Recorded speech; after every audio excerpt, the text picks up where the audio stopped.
العالمین والصلاة والسلام علی سید الانبیاء والمرسلین نبینا محمد وعلی آلہ واصحابہ اجمعین۔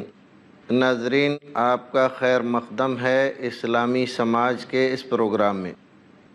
اس سے پہلے ہم نے اسلامی سماج کی بعض خصوصیات کا تذکرہ کیا ہے۔ آج کی اس مجلس میں تذکرہ ہوگا اسلامی سماج کی اس خصوصیت کا کہ اسلامی سماج جھوٹ سے بہت دور اور سچائی کے بہت قریب ہوتا۔ اسلامی سماج میں جھوٹ کے لیے قطعاً کوئی گنجائش نہیں ہے۔ ہر ایک آدمی کے لیے لازم اور ضروری ہے کہ وہ سچ بولے، سچوں کے ساتھ رہے، سچوں کا ساتھ دے اور سچائی پر زندگی گزارے۔ جو لوگ جھوٹ بولتے ہیں، جھوٹ کا کاروبار کرتے ہیں، جھوٹ پر یقین رکھتے ہیں اور جھوٹی باتوں پر سماج میں زندہ رہتے ہیں، ایسے لوگوں کے لیے اسلامی سماج میں کوئی جگہ نہیں۔ خاص طور سے دین میں جھوٹ کی کوئی گنجائش نہیں، کیونکہ نہ دین جھوٹ پر مبنی ہے، نہ دین کو بھیجنے والا جھوٹ کا خوگر ہے، اور نہ دین کو لانے والا جھوٹ کو پسند کرتا ہے،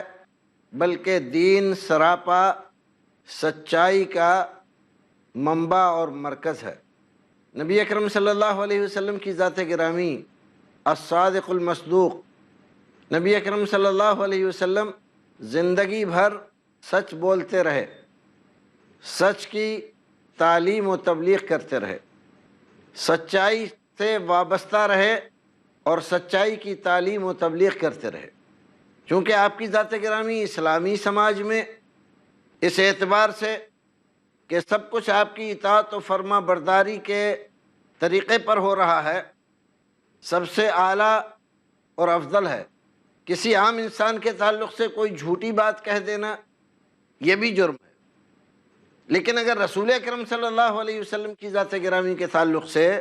کوئی آدمی جھوٹ بولتا ہے، جھوٹی بات آپ کی جانب منسوب کرتا ہے یا جھوٹی بات کو دین کا حصہ بناتا ہے، ایسے آدمی کے لیے رسول اکرم صلی اللہ علیہ وسلم کی جناب سے، آپ کے دربار سے جو وعید سنائی گئی ہے اور جو سزا اس کے لیے متعین کی گئی ہے وہ ہے جہنم کی سزا۔ چنانچہ رسول اکرم صلی اللہ علیہ وسلم فرماتے ہیں، من کذب علی متعمدا فلیتبوأ مقعدہ فی النار۔ جو آدمی میری جانب کوئی جھوٹی بات منسوب کرے، یہ کہے کہ اللہ کے رسول نے ایسا کہا ہے، اللہ کے رسول ایسا کرتے تھے، اللہ کے رسول ایسے تھے، جبکہ وہ بات حقیقت سے دور ہے، نہ آپ ایسے تھے، نہ آپ نے ایسا کہا اور نہ آپ ایسا کرتے تھے، تو ایسا آدمی جو آپ کے تعلق سے جھوٹ باندھتا ہے، جھوٹ بولتا ہے، اس آدمی کا ٹھکانہ جہنم میں ہے۔ یہ معمولی بات نہیں ہے، بہت بڑی بات ہے۔ بڑے سے بڑے گناہ پر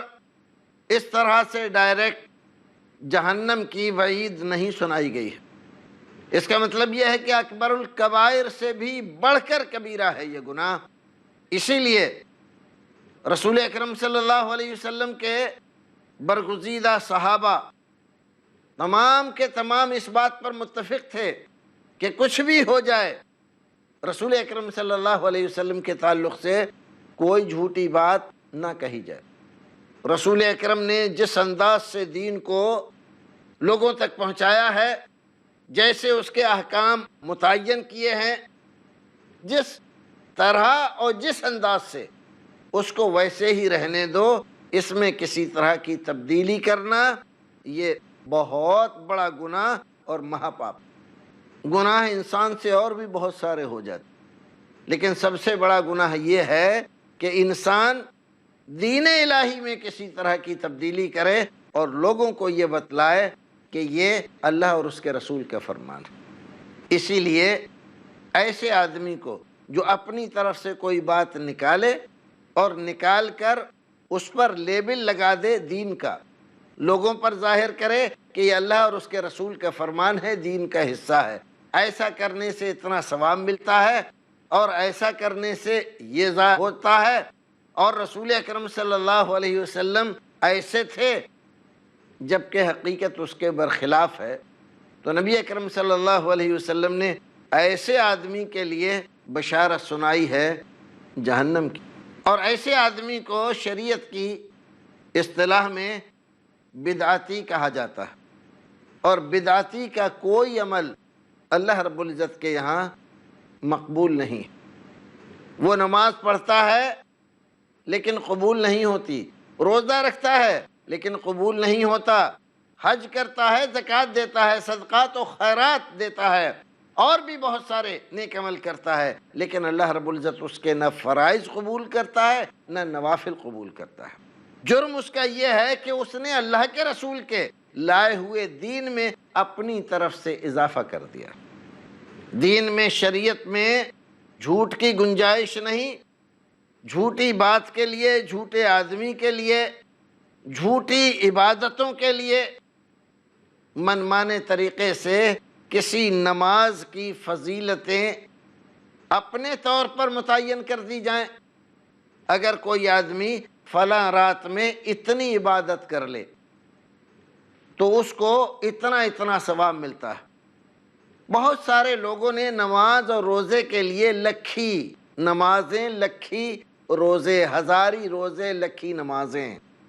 یہ روزے اور یہ نمازیں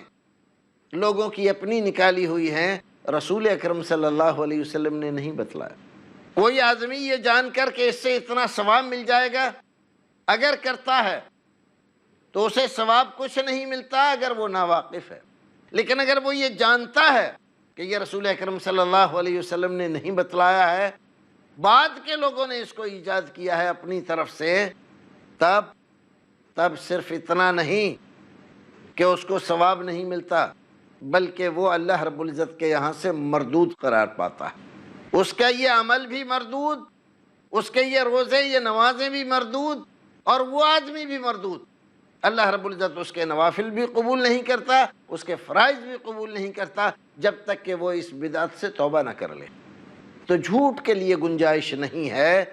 اسلامی سماج میں۔ نبی اکرم صلی اللہ علیہ وسلم کی ایک حدیث حضرت ابو ہریرہ رضی اللہ تعالیٰ عنہ بیان فرماتے ہیں، مسلم شریف کی روایت ہے، آپ نے فرمایا یکون فی آخر الزمان دجالون کذابون یاتونکم من الحدیث بما لم تسمعوا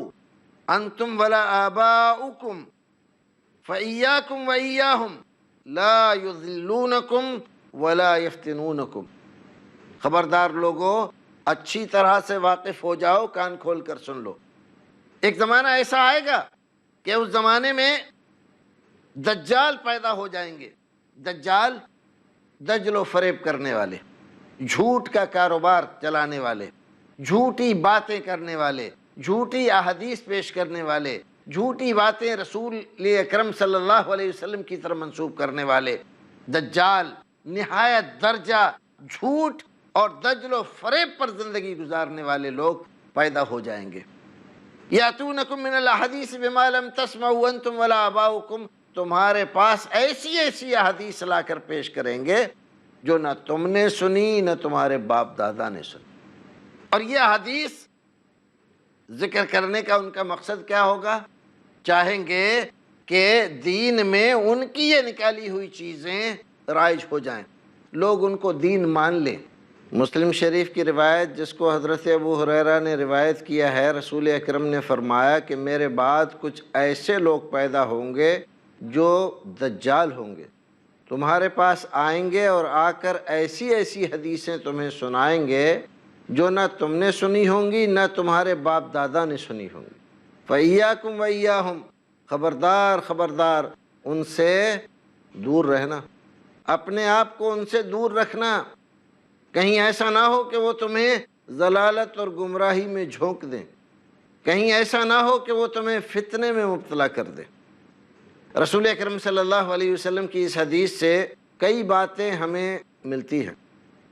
سب سے پہلی بات یہ کہ رسول اکرم صلی اللہ علیہ وسلم کے زمانے میں کسی کو یہ جرأت نہیں تھی کہ رسول اکرم کے تعلق سے کوئی جھوٹی بات کہے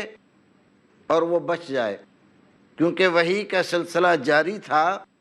دین کی حفاظت کے تمام تر انتظامات اللہ رب العزت نے اپنے ذمے لے رکھے تھے۔ رسول اکرم صلی اللہ علیہ وسلم کو اللہ رب العزت نے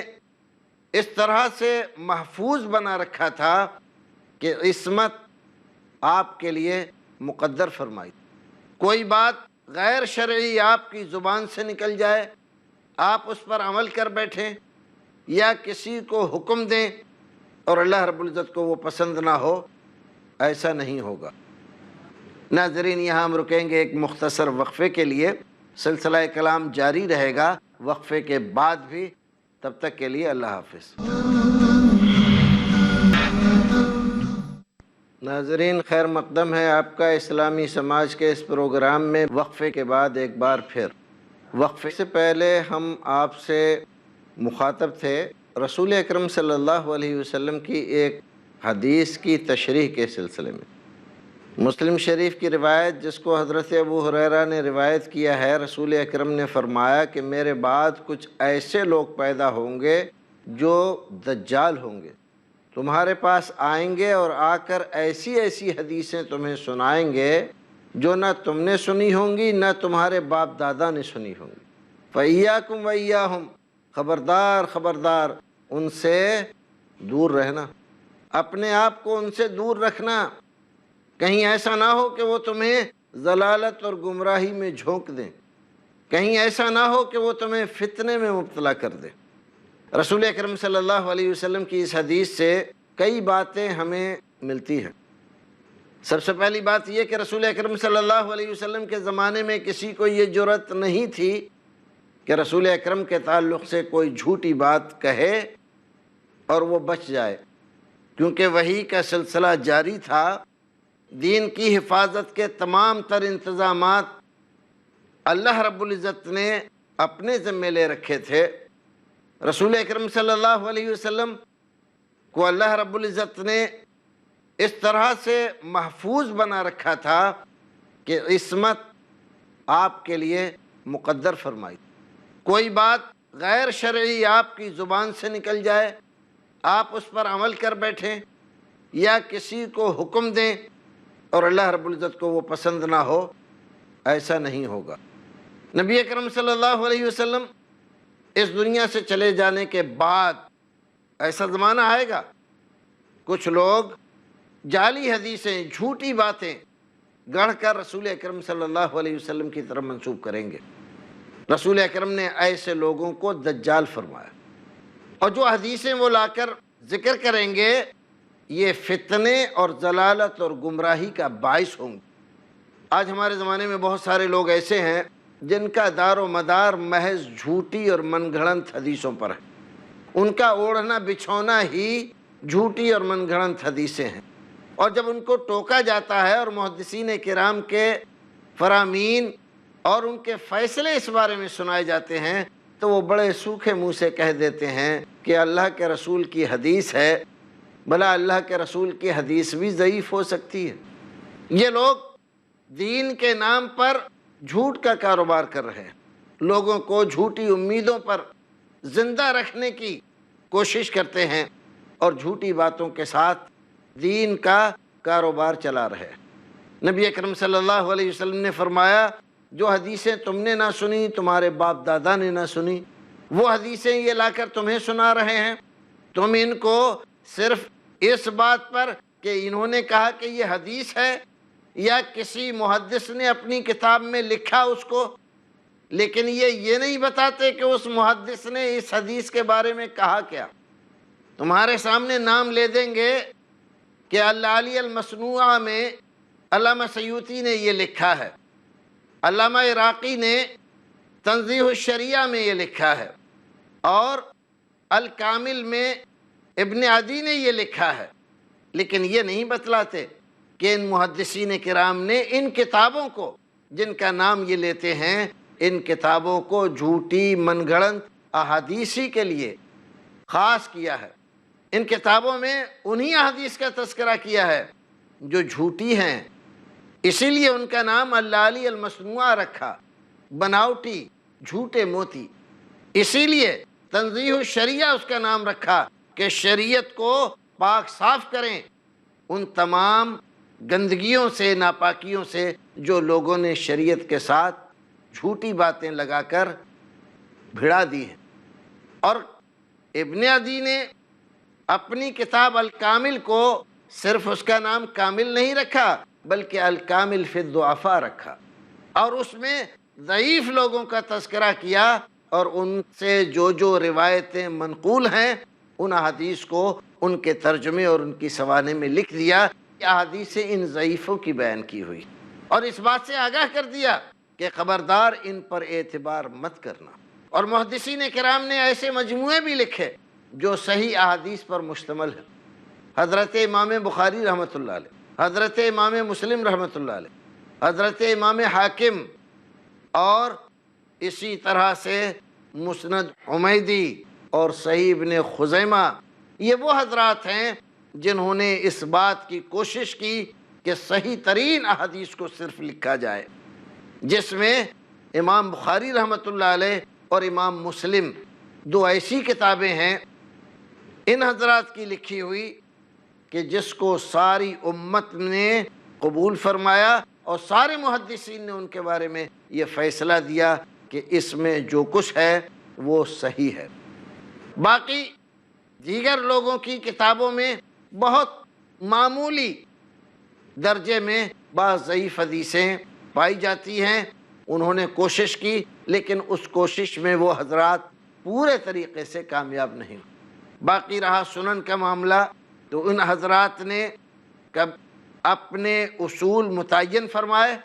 کتاب کے شروع میں لکھ دیے کہ جس حدیث کے بارے میں ہم ایسا کہیں اس کا حکم یہ ہے، اور جس کے بارے میں ایسا کہیں اس کا حکم یہ ہے۔ اب ان تمام سے آدمی بالکل بے پرواہ ہو جائے اور اپنے طریقے پر صرف کتاب کا نام لے دے اور لوگوں سے کہہ دے کہ یہ حدیث رسول ہے، اور وہ چاہے یہ کہ سارے لوگ اس کو حدیث رسول مان لیں،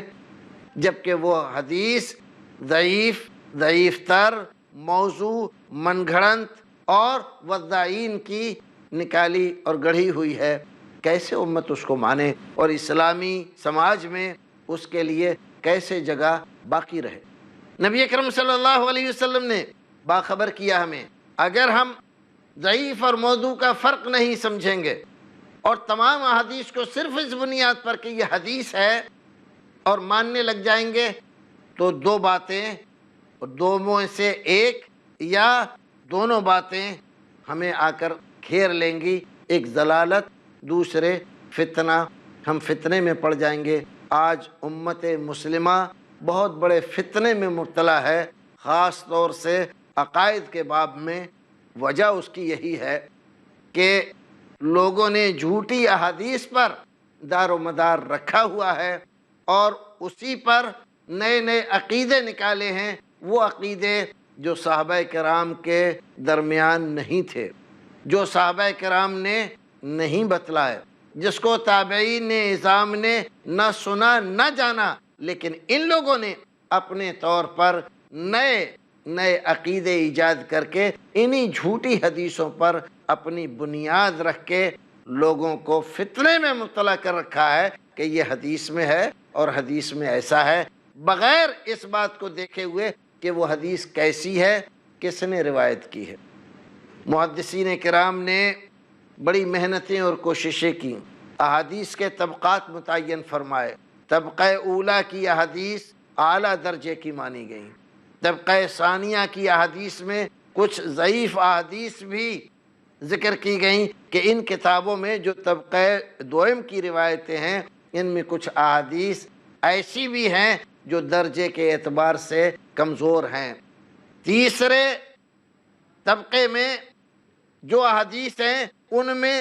ضعیف احادیث کی تعداد تھوڑی بڑھ جاتی ہے، لیکن چوتھا طبقہ اس کی اکثریت ضعیف روایتوں پر ہے، اور یہ حضرات جو نئے نئے عقیدے نکال کر ان کو یہ کہتے ہیں کہ یہ حدیث میں ہے، زیادہ تر چوتھے طبقے ہی کی روایتوں پر دار و مدار رکھتے ہیں، سارے ان کے عقیدے اسی چوتھے طبقے کی روایتوں پر آدھارت ہیں، انہی پر انحصار ہے ان کا، انہی پر دار و مدار ہے، اور بالکل نہیں ڈرتے کہ محدثین کرام نے جب تو چوتھے طبقے کی روایات کے سلسلے میں یہ کہہ دیا کہ جب تک کوئی مشہور محدث اس طبقے کے اندر پائی جانے والی کتاب میں موجود حدیث کے بارے میں یہ نہ کہہ دے کہ یہ معتبر ہے اور صحیح ہے، تب تک اس کا اعتبار نہیں کیا جائے گا اور اس کو نہیں مانا جائے گا۔ ناظرین، بڑی عجیب صورتحال ہے آج کے زمانے میں کہ محدثین کرام، فقہائے اعظام، جن حضرات نے دین کی خدمتیں کی، ساری زندگیاں لگا دیں، ان کی خدمات کو ایک طرف کر کے آج کل کچھ لوگ ان جھوٹا کاروبار کرنے والوں کے پیچھے پڑ گئے ہیں اور اس میں اپنی زندگیاں، اپنی عبادتیں، اپنی ریاضتیں سب کچھ برباد کر رہے ہیں۔ ضرورت اس بات کی ہے کہ مسلم سماج اس بات کو سمجھے کہ ہم عمل کریں تو صرف ان حدیث پر جو محدثین کرام کے نزدیک صحیح اور معتبر ہیں،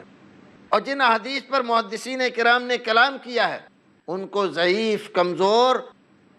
معضل، منقطع،